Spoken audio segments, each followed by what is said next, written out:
Hello everyone, welcome to another Saturday live stream with Virtual Animation. I'm Tyler, and today we've got Stefano here to take us through his Quill journey. So without further ado, I'm going to hand the mic over to you.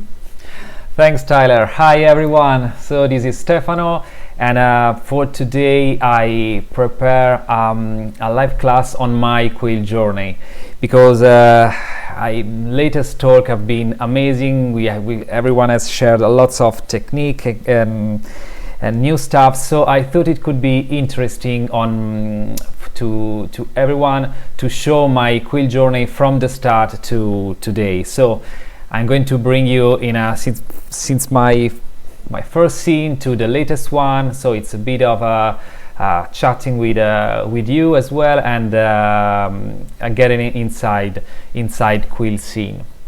So before jumping in Quill, I'd like to do a very quick, briefly presentation of myself. I'm a VFX compositor, VR artist, and photographer.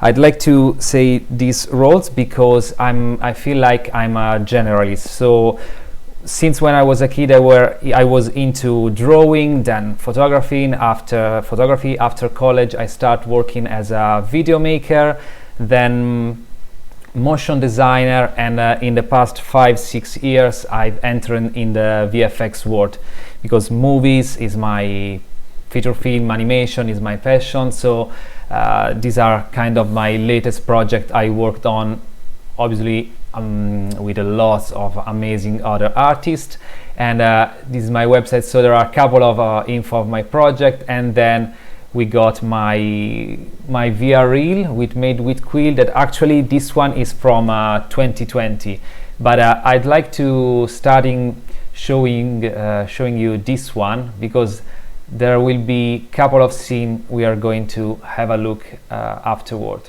So.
Okay, so that was the reel of 2020, and I think it's a good intro because it's actually show let's go like this. It's actually show my journey because it started from the first scenes to the latest one of 2020, and my journey has been as let's say always evolving, and it is going while Quills get update with new features, and that's something cool I'd like to show you because I remember the first day I started using Quill.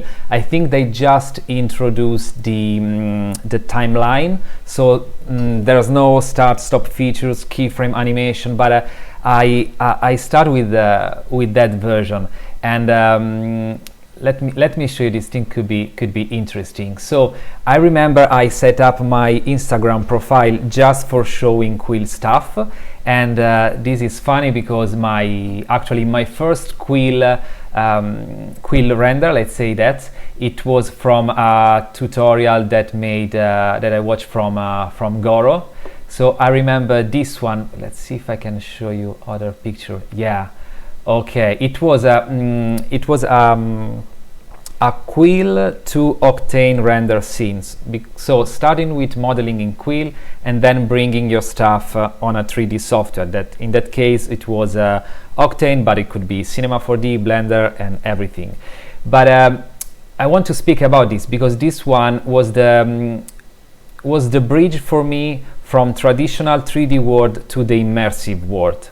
Because the amazing things in Quill is that you create immersive scene, immersive reality, so you can be immersed in that, and you can always check other artworks from other artists, and the thing to be inside their scene is like to be in a museum for me.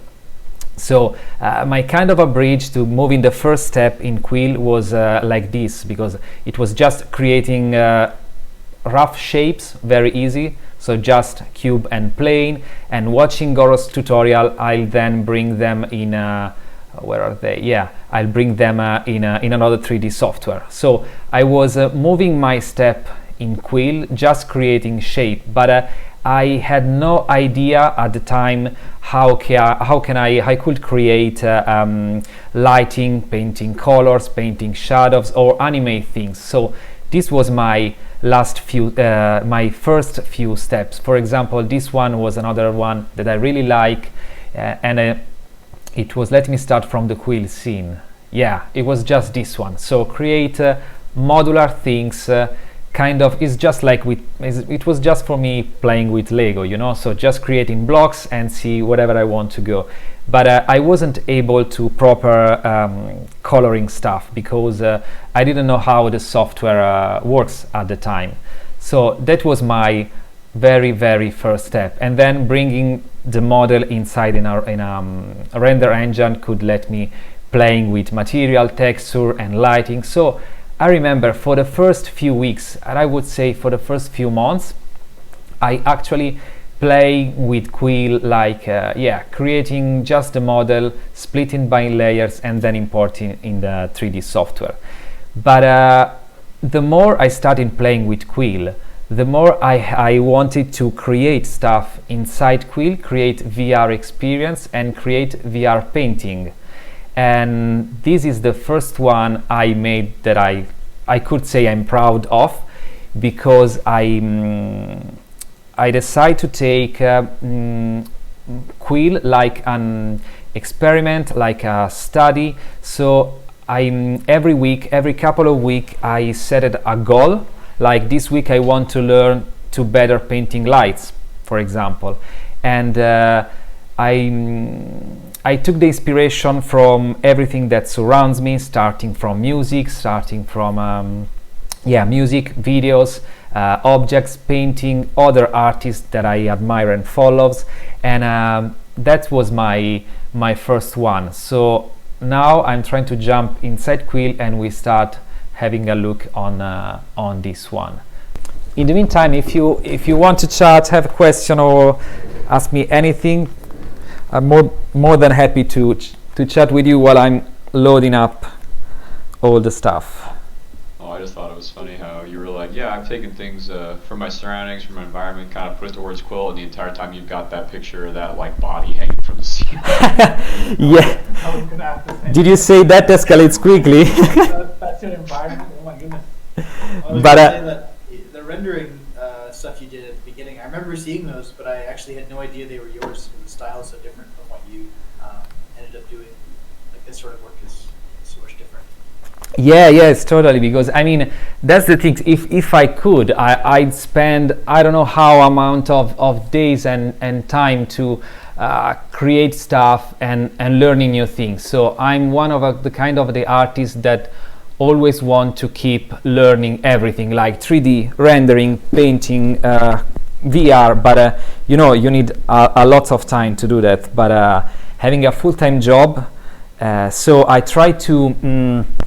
Let's say that, setting up like goals, weekly goals, or for a couple of weeks, working on a few scenes, one per time, and then just move on. So that's why I set up actually my Instagram profile only Quill scenes, because I want to try to force me a bit to publish things, even I'm not super happy about the result, but it's just a journey. So I won't say in a couple of other years, I say, look at the stuff I was doing 2 years ago and look where I'm at now. And it's sort of agenda or diary of what I'm doing, you know. And that's, I think it's really helped me to keep me focused on this journey, on creating and exploring, because I'm both experimenting and creating new stuff. So you say starting from an environment and then jumping on this one, but I'll show the reference and you'll see this one is the reference for the shot. So it's actually, I try to recreate this scene, but I know that it could seems a bit creepy, but this actually is a still image from a video clip, a music video clip from Roixop. It's called What Else Is There? And it's really amazing, that music, that song, and that video. And I remember I was really into that song that timing, that I decided to start in recreating from the environment. And the thing is, I thought it was a good practice, a good exercise, because I mean the environment is quite simple. I'm speaking about modeling. It's just column and blocks, but the painting part, it seemed interesting for me.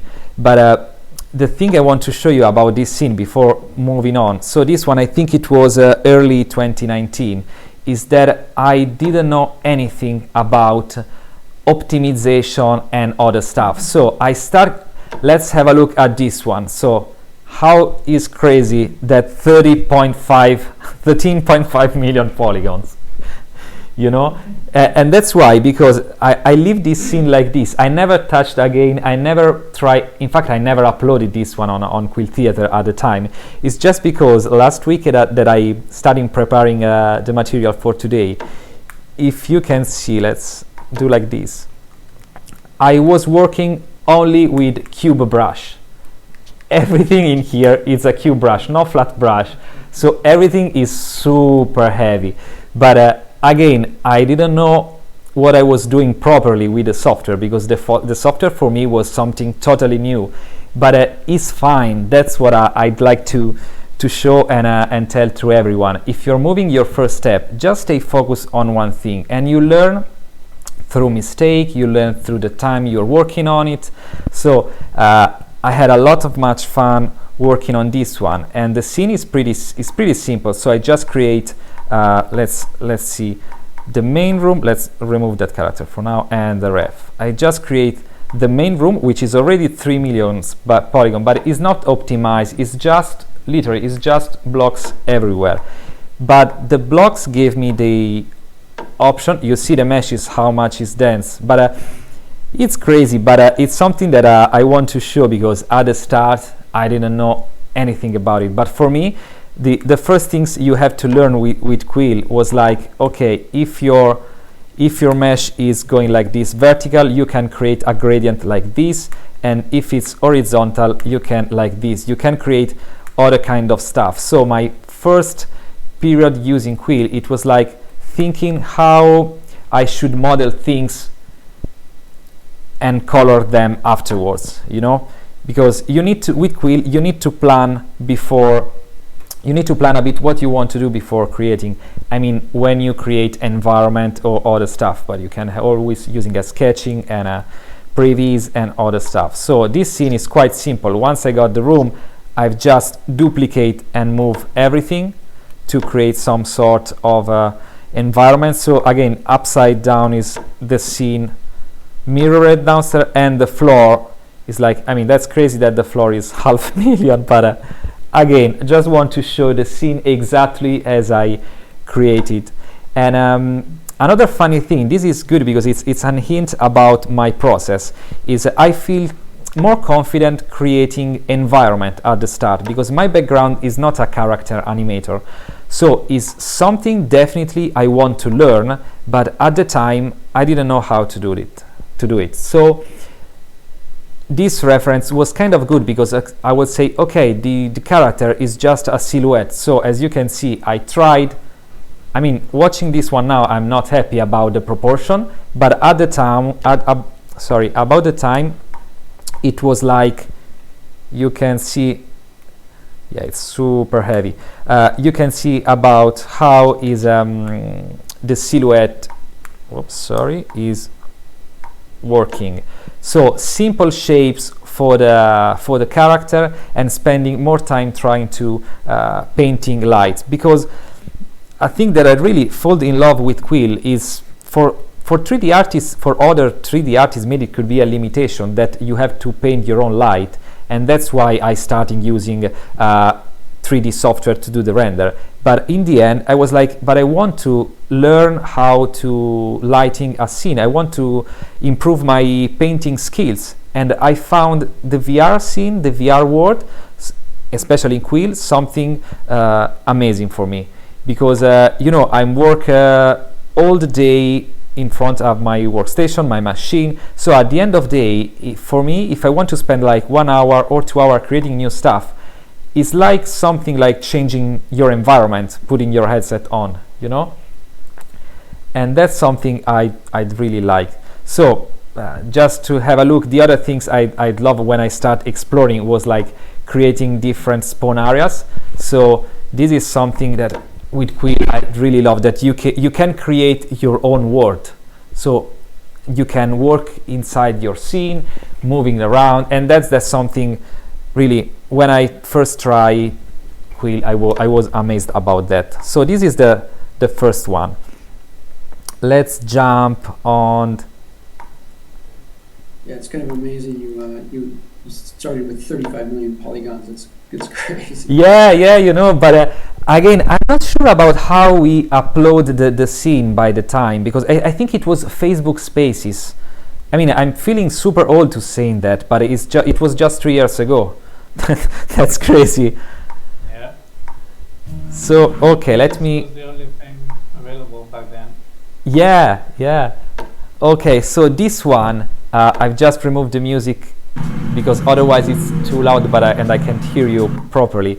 But this one, for me, has been a kind of a milestone, because I remember when I created this one, Goro asked me if I was okay to upload it on Quill Theater, and then Facebook audio team made the music, because every time I work on something, I create still images, 2D videos, and I put some music on, and obviously I don't have the rights for that. But so yeah, Facebook audio teams made the music, and I was really happy about the result of this one. So again, for me, visiting my scene is like is something like a time travel in the memories, because I remember while I was creating this one, I think it was Quill version 2, I don't remember, but I started having the option to use the keyframes. So actually this one was my first animated character. And again, as you can see, this is something I was starting getting more confident in painting character. But again, I wasn't too self-confident to create the body or face expression. I wasn't enough good for my, let's say, only for my judgment, because there's nothing bad to draw whatever you want, and even if it's not good. But I wasn't too proud to show. So in this one, I decided let's try to put the character inside the washing machine, and it kind of worked, because I just focused spending time on creating this leg loop. So having a look at the scene, so then I started learning about starting a bit improving my optimizing thing. And yeah, for this one, the things I love is like I spent a bit of more time to optimize and subdivide all these dividing the static laundromat washing machine with the other one. So if I can show you, we got, you see, this is on the left. I try to be as much as clean as possible while structuring my files, because again, I used to work with Quill just 1 hour and a half, very short session each days. So if I want to publish something each week or each couple of weeks, I need to stay, I don't know how to say, yeah, trying to be not too messy on my file. So again, if you can see here, you see I try to merge everything, all the static one, and I keep animating just the loop. So in this way I reduce the draw call, I reduce everything else, and this is the bounding box. So again, I try to split the bounding box from the left in here, where is it, sorry, okay, and the bounding box on the right. So because I learned about the bounding box, the more is big and it contains different big object and tiny object that could cause some issues. So again, just keep creating new stuff and testing. That's the way you learn something. And then I had a bit of fun trying to create, for example, let's see, the reflection in there. You see the reflection is, since it's not we don't have a proper lighting or 3D render system, instead of mirroring everything, I just create a very, I don't know how to say, yeah, simplified shapes. So it's just something that actually reminds to the things that are in here, you know, just couple of shapes, and then there's not semi-transparent, I just colored them to the color of the background, and that's something that really helps with the idea of creating a vanishing point. You know, even the screen in here is just a couple of flat brush. And another thing that for me was totally fundamental is again I try to use every Quill scenes as a step forward. So I just want to try to better modeling or better painting or better animate, so I could focus on just one things. And in order to do that, for me, using the reference is the starting point of anything. I wouldn't be able to create all this stuff without starting using a reference, but that is something because I need to be more confident of my work. Is in that way I try to improve myself, my skills, my drawing skills, my painting or animating skills. So as you can see, I took the laundromat from here. This one kind of got me the benches, and this one the idea for the entrance. So again, you are from the inside, this is enlightened, and from the outside you got this contrast effect because outside is quite dark. So I try to use as much as reference as I can, because obviously it speed up my workflows and it let me focus on the things I want to spend more time. And another things I found myself while I'm creating stuff is that I start with the environment, then I start adding things. So for example, I'm starting adding the washing machine and then the character inside.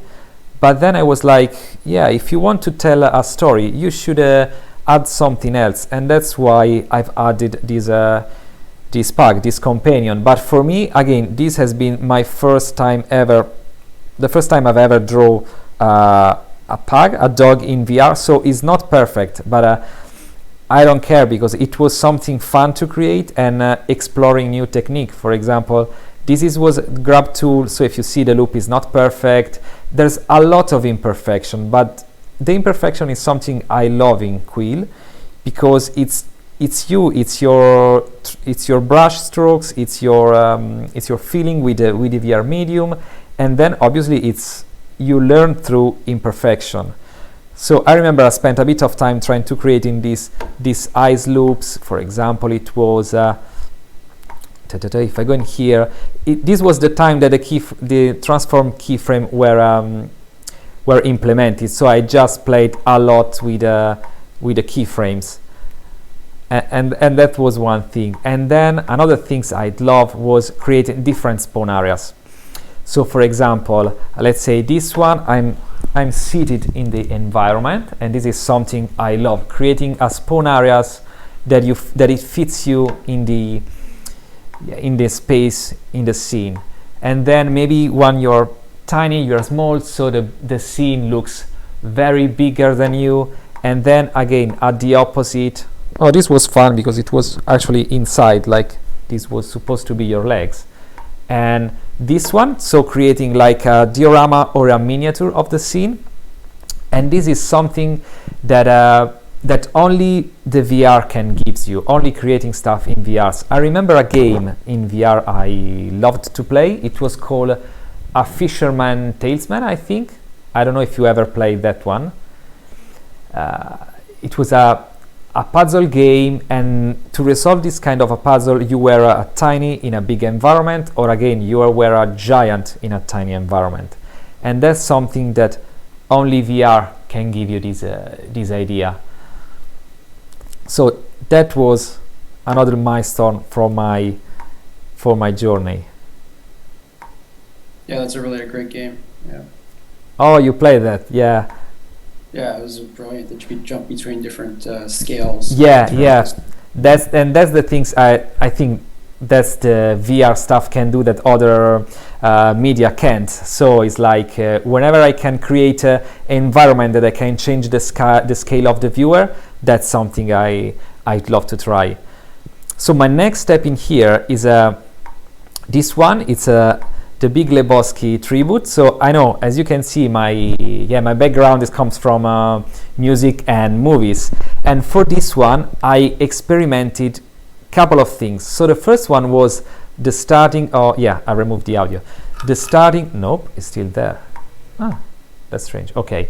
So the using of the start-stop features. So that was something totally new to me. So I never created an immersive experience. And the other cool things on this one is that I try to recreate the exactly scene from the Lebowski movie.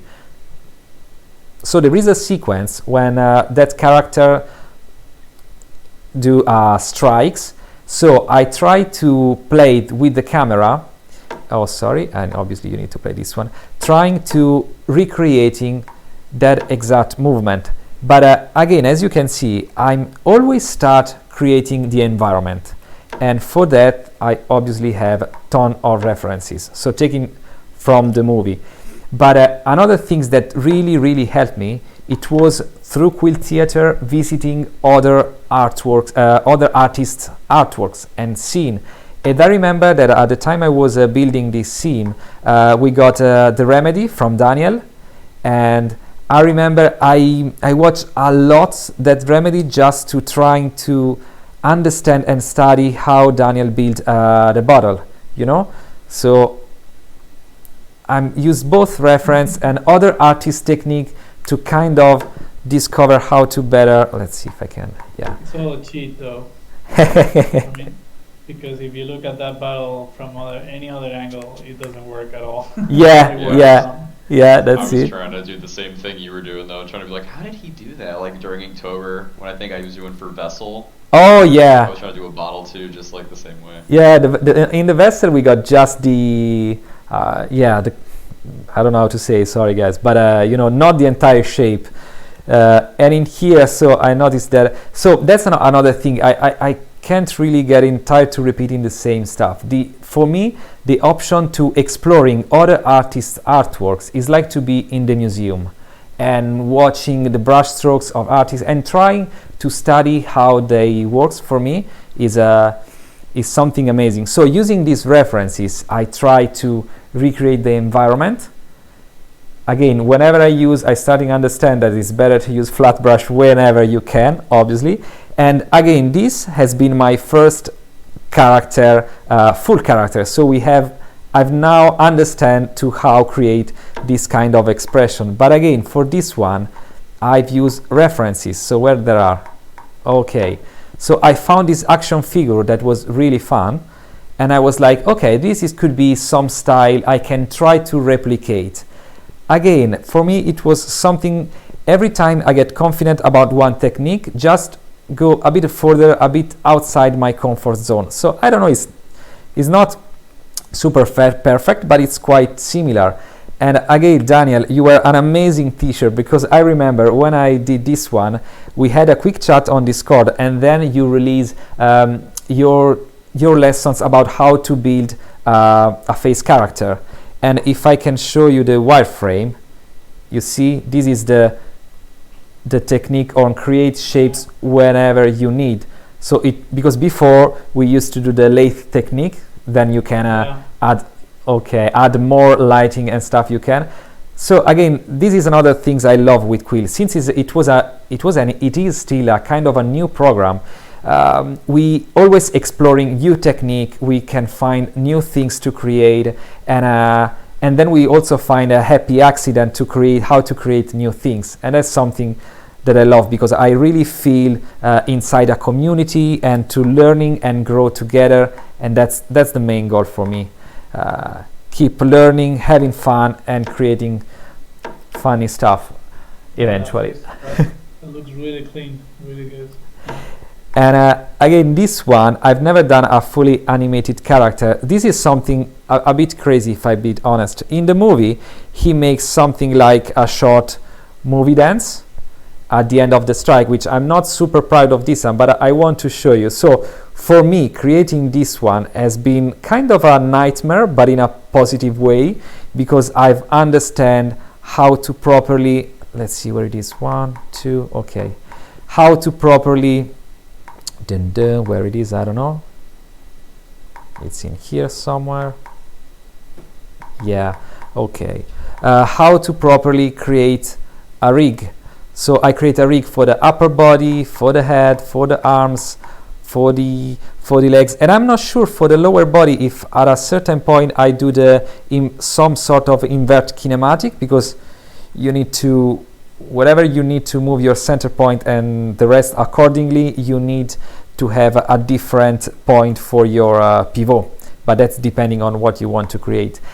But again, for create this one, I remember the nightmare has been to actually importing the entire sequence inside Quill. So I think there is not yet an importing PNG sequence. Am I right? I don't know if there. Right. Okay, so I've just imported, like, this scene is 3 seconds, 4 seconds, so I imported 24 per 4, so like 100 of PNG, one by one, stitch it together in here, so I can scrabbling from here to try to match the movement. And that's a bit crazy, but that's the way I learned. You did it? Yeah. You imported frame by frame? Yeah. Oh my Yeah, I think God. Can we see it? what I do with that. Sorry, guys. No, I was just saying what I do with that is I take a photo. I go into Photoshop and I paste frame by frame across a really big one picture in Photoshop. So I have the whole sequence. And then you move that 24 one. 50, and then I just bring in one file. Yeah, that's one good. picture. Yeah, I didn't know about that at the time. So it was, I have to say, I learned a lot in the hardest way possible. And that's it basically. But I had a lot of fun with this one, playing with spawn areas and cameras, because I try, let's see if I'm like this, but we are just already at the end. I replicate the camera movement of the movies. So when he do the strikes, the movies got we have this panning inside, and then a change focus in here, and then you see, so all these cuts are exactly from the movies. And this is something, it was an experiment to do that. Also for this one, for the strike, I've never drawn any strikes before, but again, I've imported ton of reference of I watch a lot of YouTube videos about how strikes work, imported the sequence in, and then just did a frame by frame animation. So let's see if I can show you where it is. So this is another things I love with Quill. I don't know if there's any other program you can do all this stuff all in one.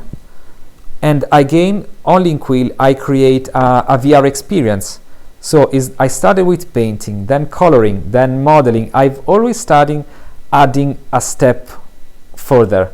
So for this one, I think it's quite believable, the strike. But again, I watched ton of reference, and at the end, I think what's interesting about this one, and what was really brilliant about it was your camera work, and also with your Quilltober or your Inktober stuff. You did really great camera work that was really impressive. I love playing with cameras. Yeah, we're going to do the Inktober in a bit, and Inktober I focused on more with playing with camera and funny moment. I think we can jump it about it quite soon.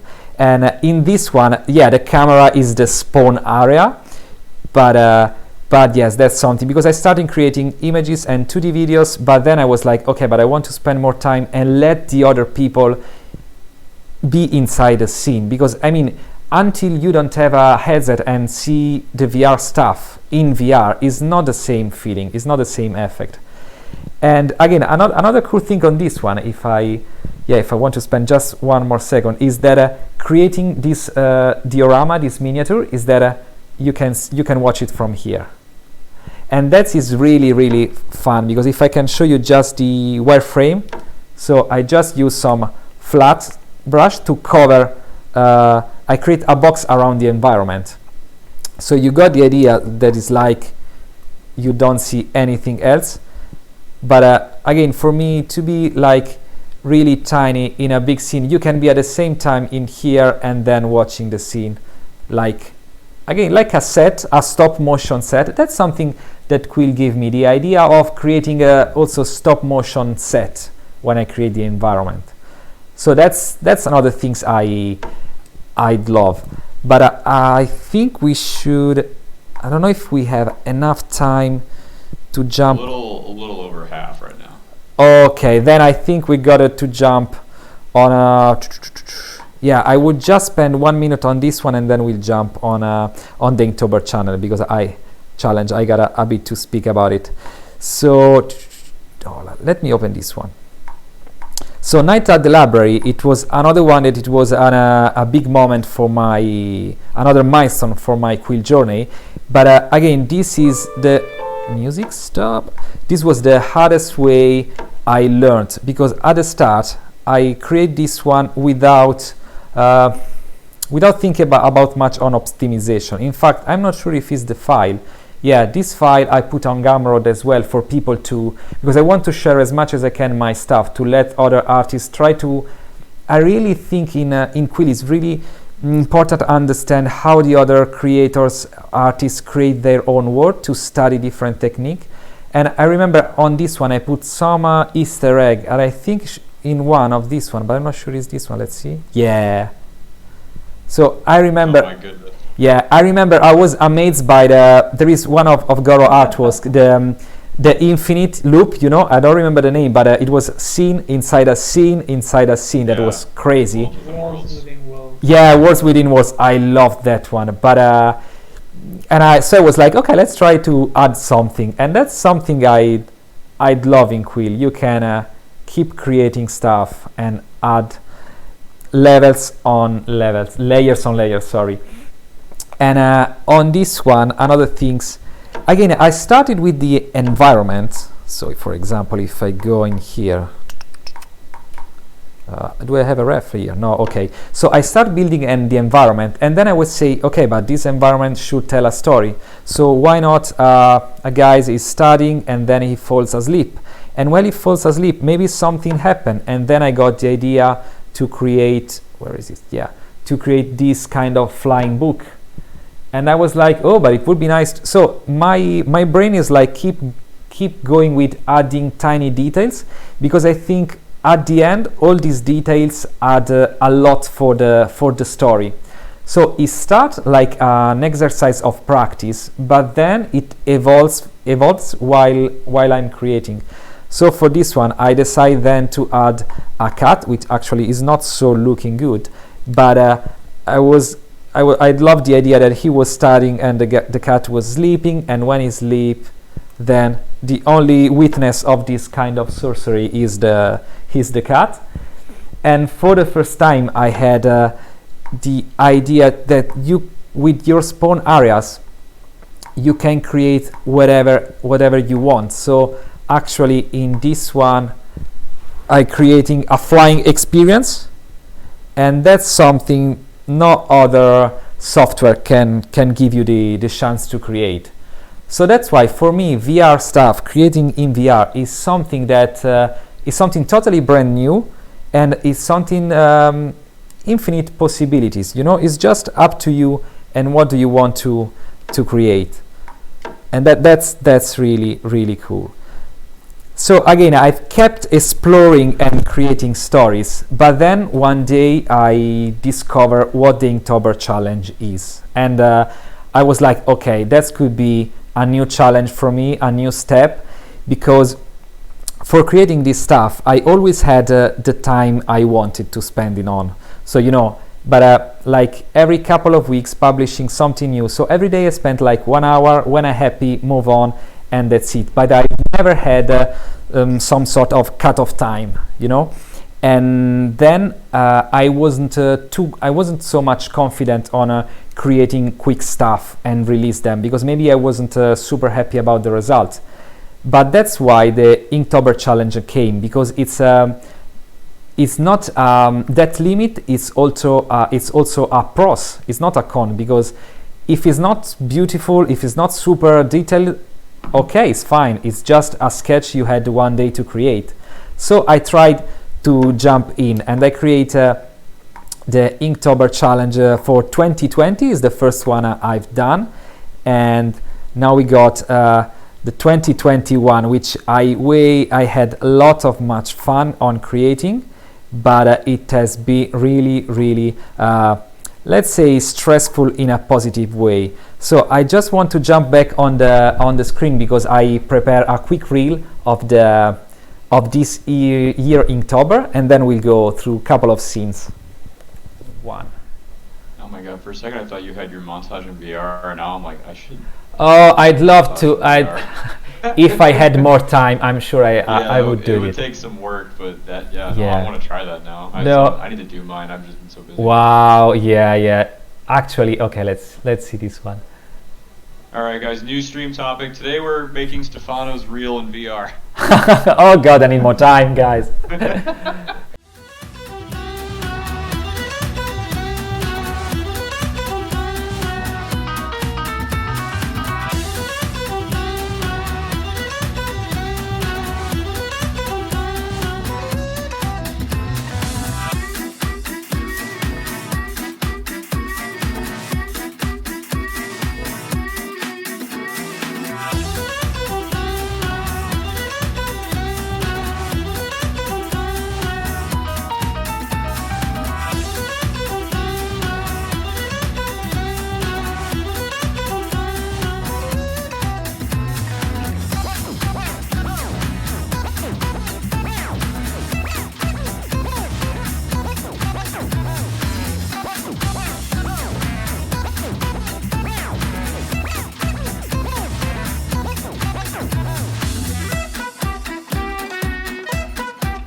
And that's it, guys. It's gonna be all of us. Yeah, I'd love that the risk one was on Halloween 31. So I'd say, okay, the risk. What could be the risk is to just live in VR and stay there. You know, well. Yeah. Okay. So now for the second part of the live, I want to show you how I approached the Inktober challenge, and I had to say I approached it very seriously, guys. So that was I'm showing you now a picture, and then we'll jump back in VR. So that's what I've called Inktober starter pack. Don't know if you can see the picture. Okay. Organized. Yeah, I had to. That's the things, because I use Quill and VR stuff in my spare time, and this challenge, this Inktober, doesn't give you so much time to do the stuff you want in the time you want. And I had to say, I found the iPad with the LumaVision a perfect companion, because I edited the scenes. I don't know, in the morning before going to work, in the tube, or after dinner, when I have some spare time, I just spend 10 minutes to create stuff and do it on an iPad compared to on my workstation. I find it really give me a bit of more freedom, but I think it's just because with the pandemic I'm working from home, you know. So when you sit all the day working on your computer, if I want to do something on my free time, I mean it's editing, so I have to be on a computer. But with the iPad, I mean, LumaVision is good. It's not. I mean, it's good to create this kind of stuff, and it gave me the freedom. That's what I was looking for. And another thing was I've subscribed the mailing list of the Inktober, the official Inktober. So they released the prompt list actually, I think, a couple of weeks before October. So as soon as the list came out, I've already started thinking what I should create, what I would like to do this year, and the rest was trying to stay in the plan. So I set up my, I don't know if it's too nerd this screen, but yeah, that's I think it's crazy that you have two screens, an iPad and an iPhone, and then you have your little notebook, like all in pencil and pen. Yeah, I think it's super intense because I got the lock screen on my iPhone is the Inktober, because I know every time I take up my phone, I was like, okay, I got this one. I don't have any idea of this one. I don't know how to do that.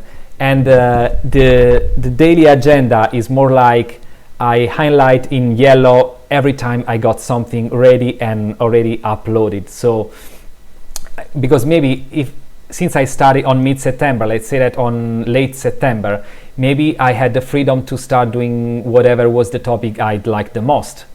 So maybe I got some days covered and other not. Or again, in October, I had a week that I had other stuff to do and I didn't spend much time on workstation, on machine. So I was like, okay, I need to have a backup of 5 Inktober days, you know.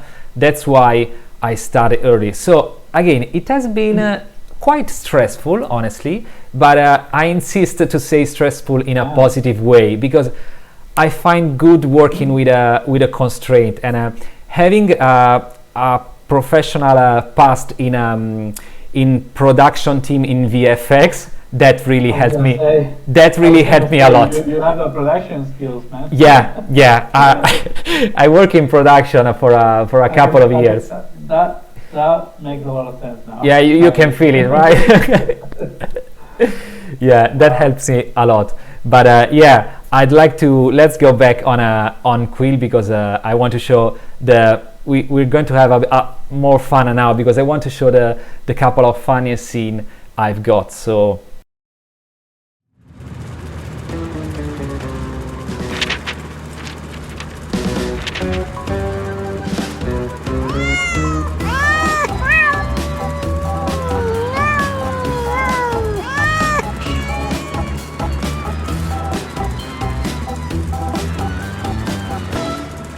my main goal is to create a scene in a couple of hours. That's it. Couple of hours for creating everything inside Quill, and then maybe 1 hour for creating editing and uploading music and all the rest. So in a couple of hours, I have to stick to an idea or something fun. And again, I worked a lot with reference. And I remember when I did this one, I just watched Luca, the film from feature animation from Pixar. So I think this cut is really similar to that one. It was my main reference. So this were the reference for this scene, you know. So a scary cat, and this one is quite scared. Taking from here, a fun, some boxes, and I remember this one. When I'm looking for references, I watch a lot of other artists' work with in Pinterest or Dribble or Instagram, and that's why how I force myself to try something new or discover new technique. And for example, in this one, I really like the idea of this kind of I don't know what to say, it's kind of dust or something, and I say this could be his eyes because he's really scared. So if I just go, I think we should have another copy. Okay, in here. So let's do. This is the audio.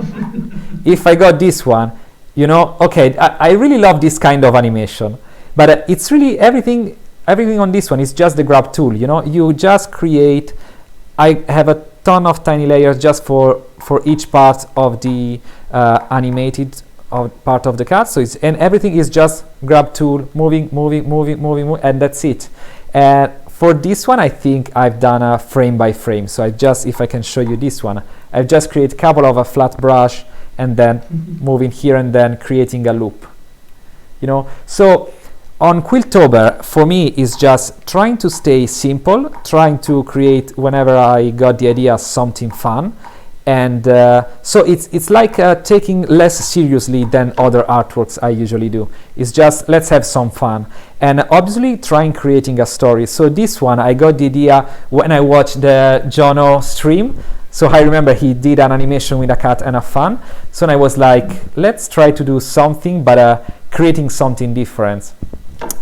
And if I can show you the camera, that's something I really love in Quill. And to create camera and put the camera in nesting folders, that's something, nested folder, sorry. That's something I'd love, because I love working like this with monitor here, timeline. So if I can show you each camera, this could be for the introduction shot, is kind of a moving. So we starting know we are in a house, there is an environment, we are moving. I think I use this one in reverse. So starting from the boxes. So the boxes show there is a mess, there's something happening here. Then we see the sofa, then we move to the other camera that is this one. So we hear there is some paper moving, so there should be some wind effect or something. Then we go up and we see a fan going, and when we change again, so this is a close-up. I usually do some like establishing shots for the whole environment, some detailed shots, and then on the animation. This I think I use just for having an establishing shot of all the scene that could be really get useful in the editing phase.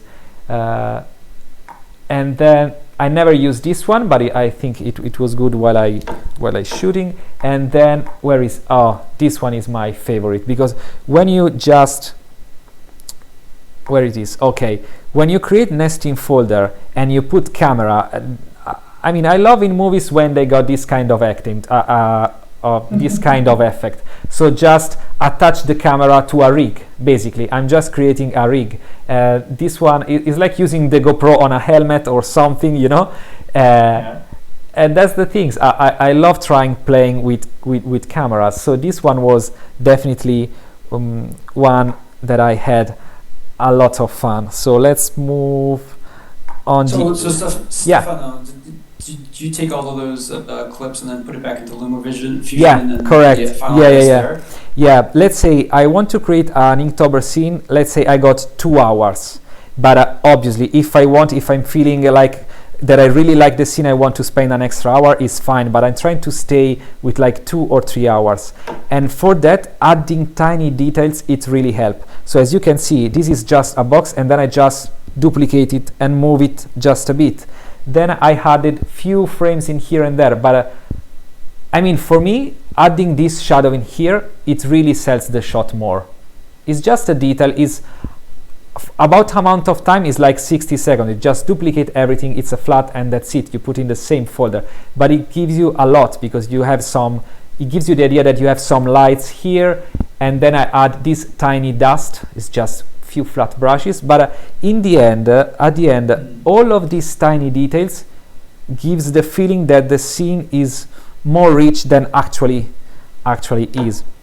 So all my Inktober, starting creating animation, just one situation, let's say that one topic, and then playing with camera. So I usually do 3, 4, or 5 camera, nothing more, and then I just export everything. And I move to create another scene.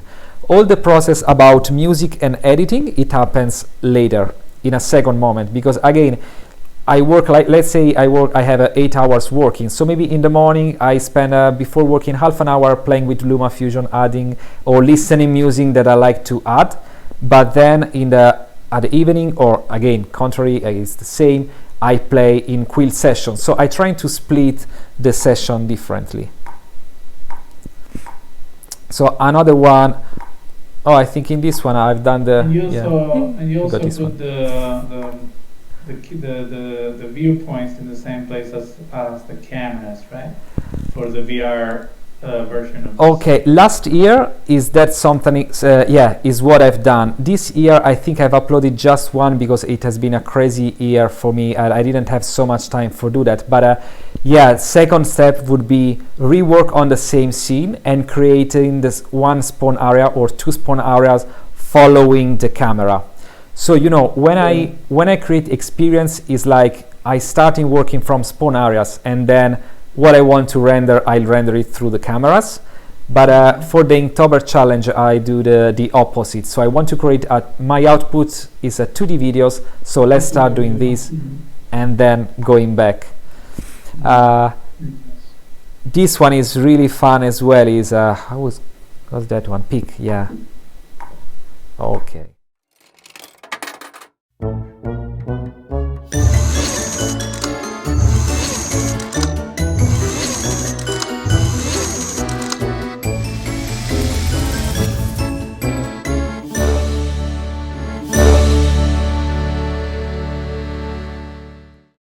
Okay, for this one, it was like I started again thinking about peak, what means peaking something, and then I start looking a lot. Oh, this is another thing I love, watching all the camera moving around the scene. I don't know, it's for me, it's something like having virtual production, you know. And again, I'd love to attach camera to the rig, as you can see in here, where it is. You know, this one is linked to this scroll. This is a scroll machine, so you got this kind of bouncy effect, first moving, and then it gives you like I love this kind of camera angle. I mean, playing with camera. And again, in here, I mean, the scene is pretty simple. It's just a claw machine. But again, let's try adding a couple of details that can sell you more the shot. This shadow gives you much more of a depth to the scene than having like this. But again, it's like 10-second job. Or this kind of a gradient. So adding couple of shadows, couple of light. This is something that is not time consuming at all, but it sells you the shot more. Another things, the good bears, the happy bears are all cute and are more gray towards the white. And the bad guy here is more dark. So playing also with contrast, you know. And again, once you create one, you just multiply everything and that's it. And I've never drawn a beer before in VR, but for me, Inktober is having fun, find some references and just play. And at the end, it is what it is because you can stay a lot of time on once. But for this one, I want to show you the reference because this again is fun. Reference for me is everything in Inktober. If I don't have references, I wouldn't be able to create a structured work like this. So I found some claw machines, and then I have, oh, this nice, these kids look with these big eyes full of hope and like this, you know.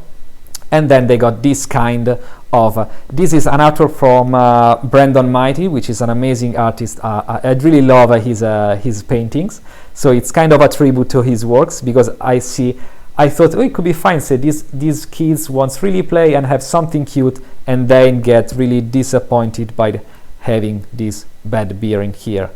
And adding this hairy chest in here is a very quick thing, but again, adding tiny details to the scenes, I think that really gives more to everything. But you can spend a lot of time on this one. And then I add these kids in the end. It's quite sad. Again, just draw whatever you need to draw. So you see, there is in here, and it's not working. It's just two sphere and a couple of sphere and flat brushes. But from here, is fine.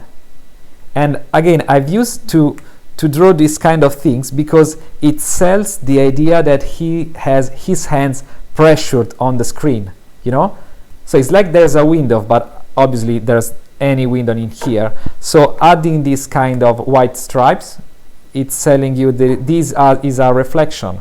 So this is supposed to be a glass. But the fun in creating this one I had for the nesting folder, because if I can show you the claw machine, I ended up actually creating a full functioning claw machine. So if I can show you in here, I've just starting nested folder one by one. So I create this one for the back and forth movement, but you see it moves all this stuff. Then I got left and right, but when you got left and right, just that part is moving. And again, we start to get deeper and deeper. Then we have up and down. So for this, if you can have a look from here, I think the claw machine goes a bit, there is a moment that is up. So it's kind of a broken, but you don't see it when you see the scene. So it's like you have this up and down in here. Then you have a claw rotation, because when it took the beer, it's just rotating like this. And then I added an extra level of nesting, which is claw bouncing. That is actually when it arrives at the end, you see this one is kind of it's just a rotation. But again, it really, if you play with details, it really helps you. Because if you see this one, that's my pivot point, is every time he got accelerating, so he's bouncing from this here, then it stops and it bouncing from there. And this kind of add an extra layers of complexity to quick simple things. And then again, just adding some camera inside a nested folder and see what happened. That could be really good. So that was another one, guys. I want to show you the latest one that I think is the most fun for me, at least.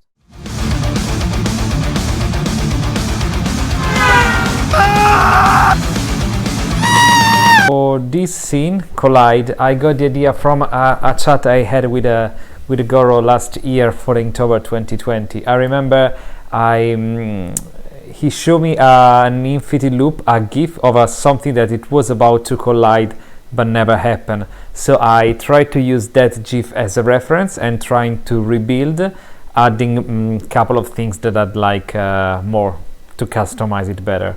So to create this one, actually I work like this. So I split the scene in two shots, so 01 and 02.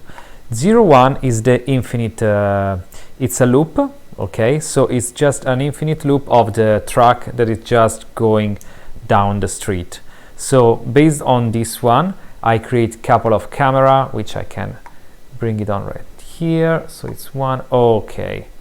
And you see I use this loop for those two shots. So one close up of the old man screaming around, and then the other one is not this one, not this one, let's see, okay, this other one.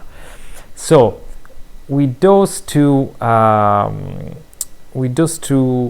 cameras, I got those two shots, and this is for the first part of the animation. So speaking about how I animated this track, again, it's a lot of a nested folder. So for doing that, let's try to open up a bit this one. Again, my workflow usually is to build the track. Let's say for this one, I build the track in just one layer, and then when I start thinking on which part I want to animate, so which parts should behave different from the other one, I start splitting and create folder within folder. So if you see, for example, this one, I got everything that acting like together is one layer. So the main track is just one layer, and if you see the other layers are just because the mirror, I animated that with the grab tool, then and I got the wheels on another layer. So the first one has been adding a bounce. So for adding a bounce on the track, as you see this track going slightly up and down, but only the upper part of the track, not the wheels. That's why the wheels are in another folder. Wheels and particle are in another folder because they are not afflicted by the bounce transformation. But then everything, so let's see, the bounce is inside a rotation folder. So with I see, it should be just this one. So I've added a layer of let's say another kind of rotation. So we got this rotation, then everything is into a sequence. So I got particles and wheels that are just doing their job without rotating and bouncing, but all the upper parts of the track is rotating and bouncing. And inside we also have the old man, which I animated with like we have some static layer, which is the body. The scarves I animated with the grab tool, and the head I've done a rotation like this. When I do all this animation, I usually hit the recording button in here, and then just using my hand doing like with free hand doing the movement, changing the keyframes. So we got this one, and everything is inside another couple of keyframes, which is this one, which actually, yeah, it's 4 seconds. It's not to the main loop. And this one is just maybe moving a bit back and forth, so it gives you more the illusion that the track is going not a constant speed. So this is the first, let's call it the first shot. The second one, I reused the same set, but this time the animation, it's really short. It's just 1 second, and I think I need to turn on other characters. Yeah, it's just 1 second long, and it's just for like the impact. So it's about to collide, but it's not. So, and again on this one, I used a camera layer which is inside this folder. So yes, okay, so we can see in the monitor that now this folder gives me this, so I can use it like for 20 frames or something to get another shot about he's getting very fast. And then the other things, on the other hand, we got the other subject, which is this one is a pigeon I brought from another Quilltober scene I've done last year. And for this one we got one very close-up moving forward camera just right before the impact. So with these cameras, so with this, in this way, splitting by 0.1 and 0.2, I made all the different camera angle that I wanted, and then I made the editing as I wanted. So that's all for today's, guys. That was great. Thank you. Hope you had a fun with me exploring all my previous scene. Understand that it's no risk to make mistake, and don't be scared of publish something that you're really not happy about it. Just keep going and keep asking to the community. Watch all the tons of animation and classes on the virtual animation group. We have a ton of classes. If you want to reach me for ask me anything, just drop me a message. I'll be more than happy to reply to you and go. Even if you want to go through a couple of my scenes, just drop me a message on Discord. We're going to do some other lives. And thanks for having me.